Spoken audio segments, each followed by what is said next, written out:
Hello, bookish friends in the internet. Welcome back to my channel. My name is Drew, and this is Drew's Ambitious Reading.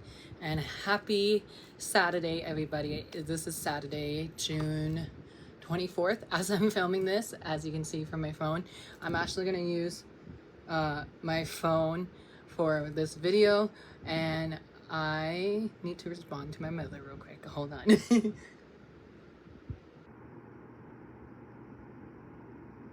Anyways, sorry. I'm going to be doing the mid-year book freakout tag, or also known as the mid-year check-in. I've done this tag, I believe, every single year since I've been on booktube, which has been 3 years, which is wonderful and crazy that we've been on here for 3 years. I know the person who came up with the original questions is Jesse from Jesse the Reader. I'll tag him down below. Hi, Jesse, if you're watching this. If not, it's okay. And then I know my friend Adrienne, she did this tag as well with the same questions that I'm using. So I'll also leave Adrienne's. Yes, I took a screenshot of her description. I love it when people on booktube leave the questions in the description, so I'll also leave these questions in the description. Sorry, future me. But let's jump in here into this video. I have a lot of books to discuss. I don't have a lot of time to film. I actually need to get out of here at 1, so I'm probably going to be a little late. Sorry, Grandpa. So grab your drinks, grab your snacks, grab your blankets. If anyone could guess what this drink is, I'll give you a shout out or something. I love it. Anyways, here's the mid-year check-in or mid-year book freakout tag. So question 1 is, what is the best books you read so far this year? The best books I've read so far this year are actually some that I have not heard people talk about on booktube in a minute. So I have like 4 favorite books of the year so far. First one is Foul Lady Fortune by Chloe Gong. I absolutely loved this first book in the duology. It's technically like a third book in the series, but I don't want to like count it as a third book, but even though the author herself counts it as a third book. I'm also going to talk about Foul Lady Fortune at the end of this video because it talks about what's one of your most anticipated reads of the second half. I devoured this book. I read it in like a week, and it was such a fun ride. So many fun tropes: enemies to lovers, found family, heist, secret lovers, and all that. Sorry, my door was shutting, which was weird.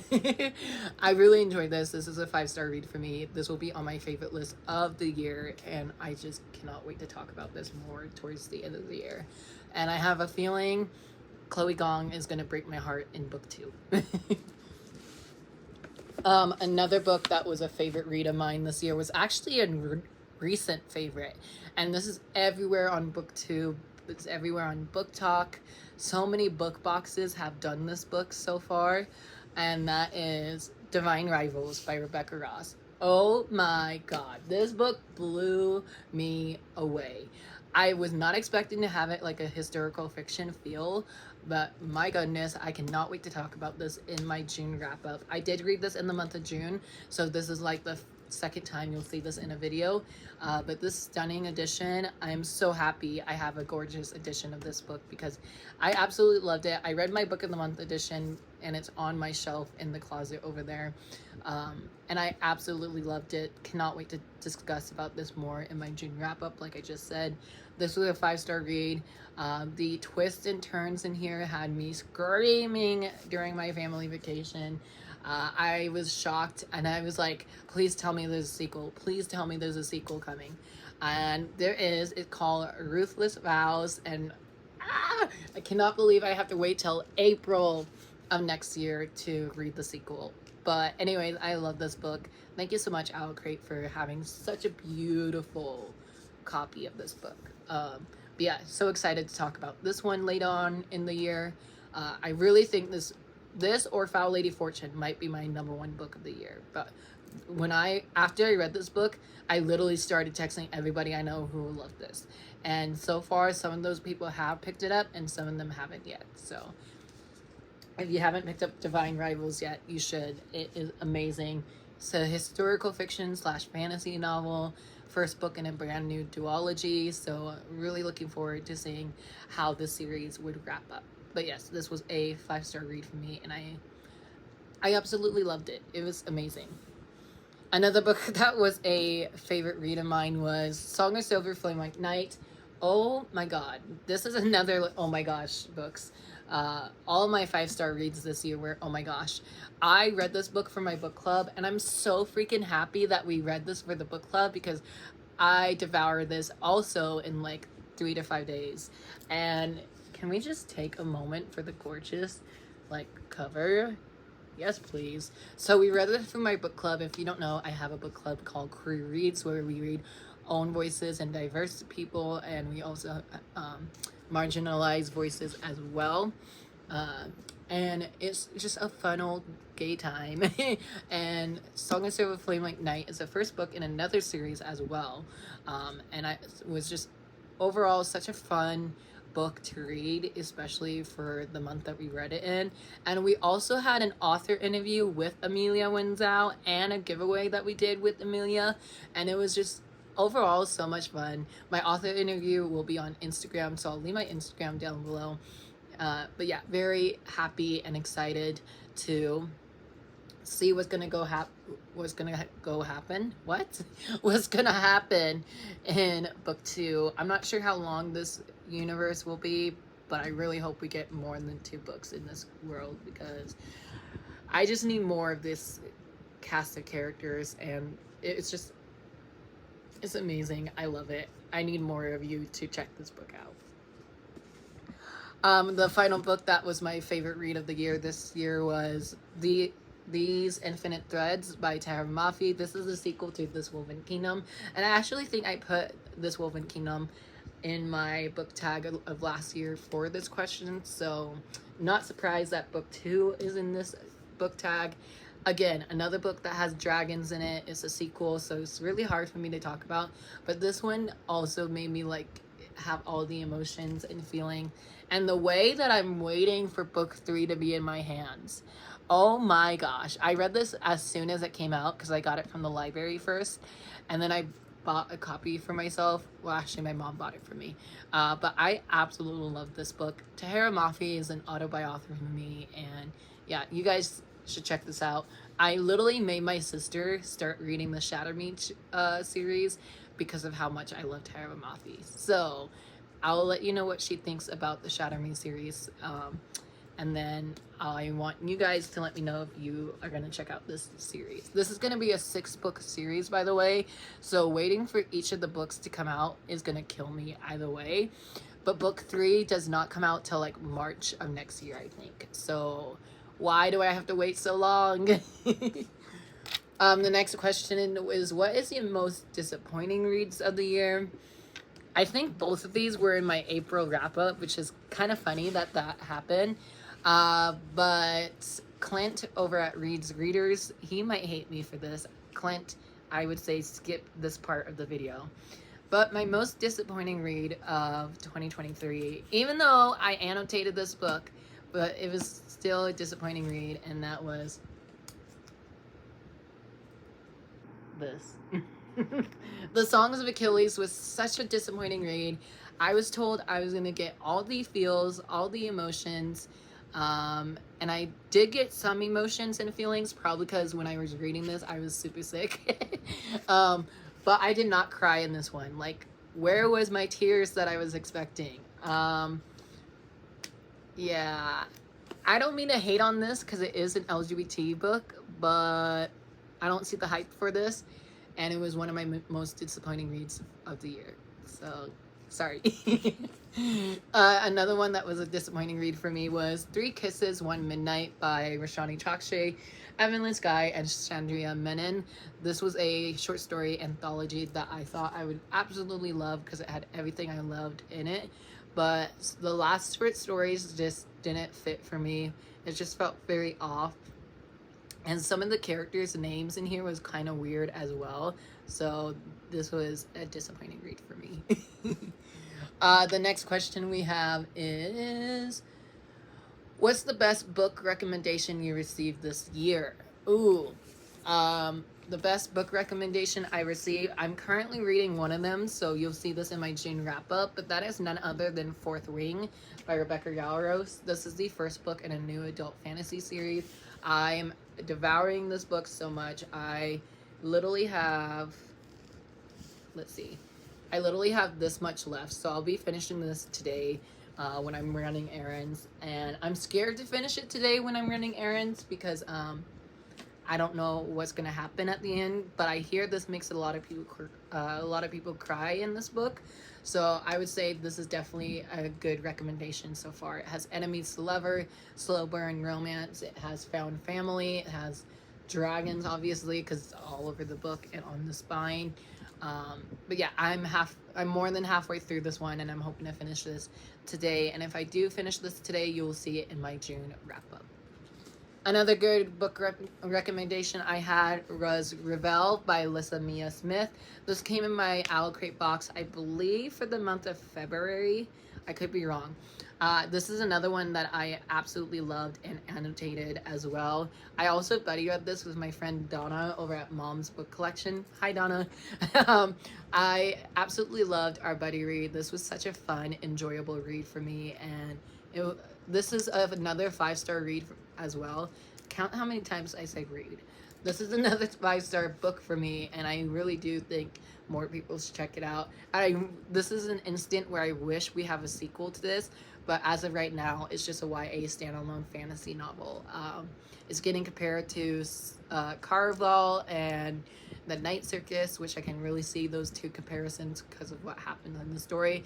But it has its own like magic system and all that. It was just overall, I did a reading log of this, so more thoughts about this in my reading log. But yeah, that is my best recommendations I've had so far this year. Next question is a new release that you read and your thoughts on it, good or bad. So this isn't really a new release that I read from this year, but I really did read The Dead in the Dark by Courtney Gold. Absolutely loved this. This was yet another buddy read I did with Donna. We both absolutely loved this one. We loved this one so much that we literally are, well, she just finished it today as she texted me this, but she finished the second book of the author's novel, if that makes sense. And I'm only like 50 pages in, but I'm hoping once I finish Fourth Wing, I'll be able to pick up Where Echo Ends or Where Echo Dies. So very excited that I'm loving a new author, and definitely check this out if you love thrillers. I don't know if that really answered the question, but it was just one that I wanted to recommend. Oh yeah, what is your first DNF of the year is question 4. And that my first DNF of the year, I still have my bookmark in it in case I want to continue. I literally got 65 pages in, and that is She Who Became the Sun. I don't really need to talk too much about this. I was just told this was a Mulan retelling, but it felt very different than a Mulan retelling. Also, when I was reading this, it felt like a textbook read to me, so that's another reason why I DNF'd it. And I'm also so sad that I DNF'd it because it's a one book that's on my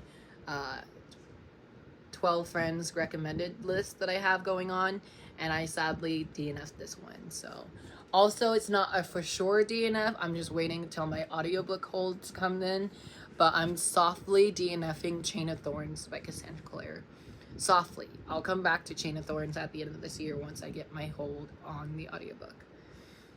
Question 5 is a new release that you read this year.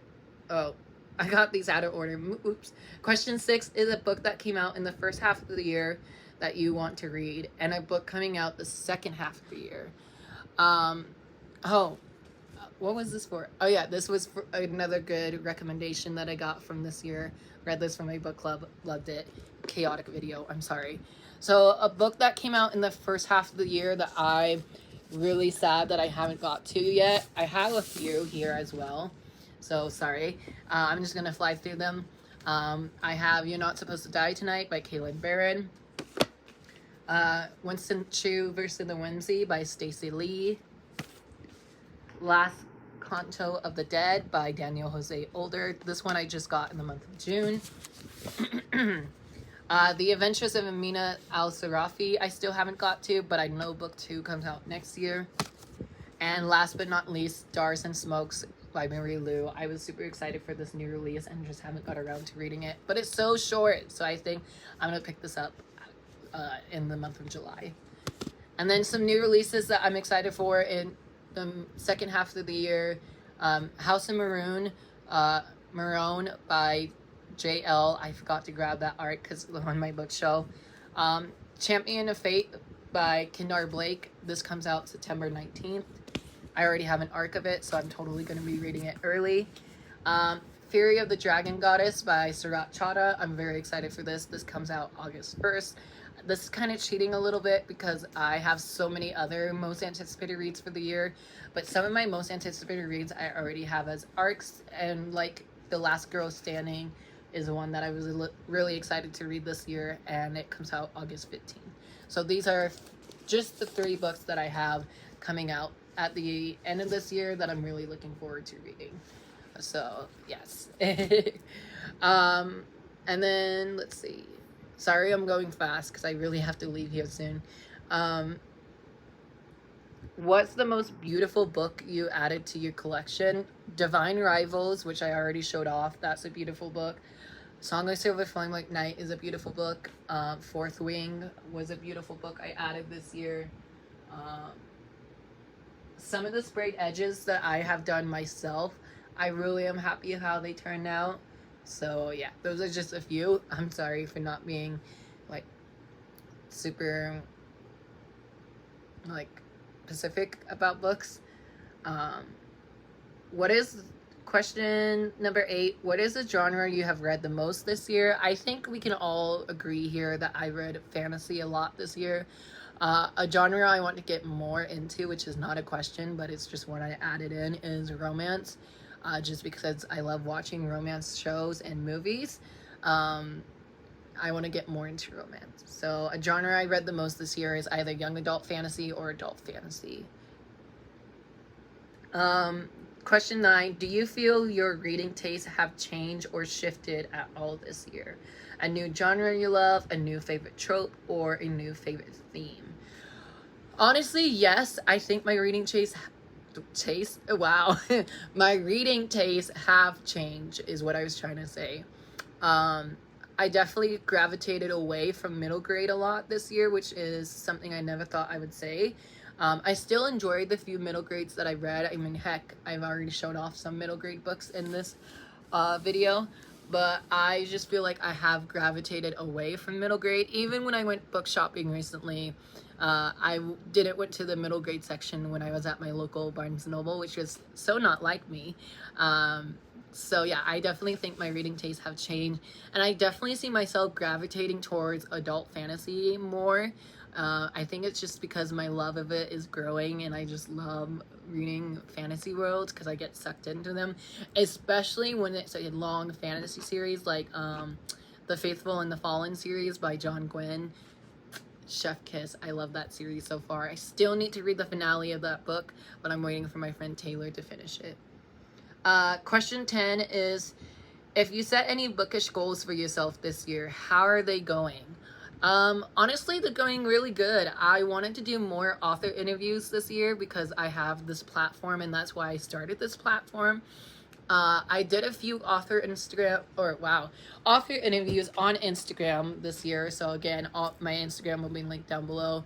I also went to a book festival this year. It wasn't Y'all West like I thought it would be, but I still wanted to go to a book festival this year that was in my hometown, and we did do that. That was such a fun day for me.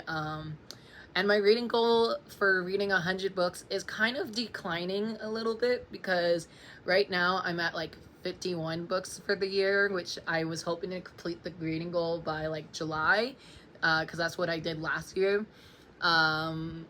My top 23 books I want to read in 23, I'm not doing so great on, so somebody remind me about that when I make my monthly TBRs. This isn't a bookish goal, But as you guys know, I did got my license this year, so that's not really a bookish goal, it's more of a personal goal. I finally got my driver's license this year, so I'm so happy to have that with me. But yeah, those are just some goals that I was really happy with that I did complete. Some of them, of course, I haven't completed yet, but I'm for sure hoping to complete the top 23 in 2023 list, and I'm hoping to complete my reading goal by the end of the year. Question 11 is, what book format have you been gravitating towards this year? Honestly, physical books, especially with ARCs. I've been requesting a lot of like physical ARCs this year because I just now got my Kindle to work again because I found the charger for it. So I'm thinking I might be gravitating towards ebooks just because I am like working a lot. I'm also traveling a lot. Well, not me, but our family is traveling a lot. So yeah, that is just another book that another thing I think I'm gravitating towards. And then the final question is, finally, a book you read so far this year that you feel embodies the vibe of your reading year. Honestly, I don't know. That's more of a question for you guys. What is a book that I have on my bookshelf that I think embodies me, or that you think embodies me? I would say maybe Red, White, and Royal Blue, but I had read that like years ago, and I still think about that book to this day. Maybe Heartstopper. That book is like me, literally. I honestly don't know if I have any. Maybe anything by Cassandra Clare, because I still am reading Cassandra Clare to this day. So yeah, that is what I think embodies me. So sorry it was such a long, chatty video and not great video in my opinion, but I just wanted to do this tag before it gets too late in the year to do it. Thank you guys so much for watching. If you enjoyed this video, please give me a big thumbs up, hit that subscribe button, turn your notification on so you don't miss any new videos coming from me soon. And without further ado, I'll talk to you guys down in the comments below. And don't forget, I post videos every Monday, Wednesday, and Fridays. And I hope you all have a great weekend. Bye! Hello, bookish friends. This is Editing Drew here. I'm gonna take these out because I don't need these. This is Editing Drew here for the mid-year book freakout tag, and I just wanted to come on here and say sorry that video was so chaotic. I literally filmed it right before I had to leave yesterday, but I wanted to come on here to let you guys know that I have a few different answers for my questions. So for the ones that was the one question that was your most disappointing reads for the year so far, I could have picked better answers because even though I annotated this book, I still think this is very disappointing read to me. I buddy read this with my friend Sydney, and we were told we were supposed to cry in this book, and neither of us cried in this one, and that was Tyler Johnson Was Here by J. Coles. This is the YA contemporary novel I read earlier this year that actually almost got me in a reading slump because I felt like it was a little bit too much like The Hate U Give, which if you know me, The Hate U Give is one of my all-time favorite books. And even though I did annotated it, I still gave this 3 stars. It was not a favorite read of mine this year, and I hate to be starting out the editing clip as very negative, but this one was not a great book to pick up. It had good LGBT rep in it and all that, but other than that, it felt very similar to The Hate U Give. And then for another disappointing read, I have A Venom Dark and Sweet by Judy Island. I was trying to find this book before the video yesterday, but I was too lazy and couldn't find it, even though it's in my pink shelves.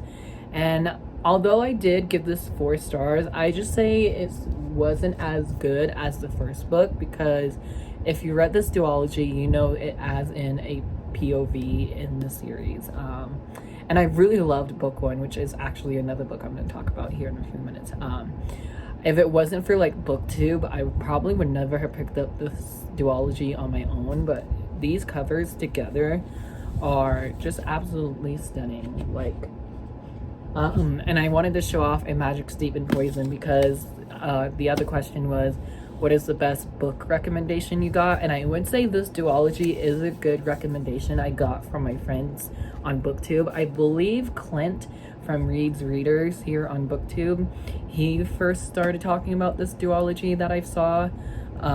If he's not, then I'm sorry. I don't know who was the first person I saw talking about this duology, but I loved book 1. It was a 5-star read for me. And then even though I did give book 2 a 4-star, it just wasn't as amazing as book 1. And I think it's because I was a bit annoyed that they added a second POV. And I know it makes sense for the story, but I was just like, why did we have to do that? I was so used to being in our female main character head the whole entire time until we added book 2, which I overall still enjoyed it. So I would definitely say if you want a quick, fun, easy, so sometimes hard-hitting topics, definitely check out this duology. It's really amazing. And yeah, I just want to come on here to let you know I have some different answers now that I'm not in a rush. Thank you guys so much for watching. I hope you enjoyed this video. If you did, please give me a big thumbs up, hit that subscribe button, turn your notification on so you don't miss any new videos coming from me every Monday, Wednesday, and Fridays, and I will talk to you guys down in the comments below. Bye!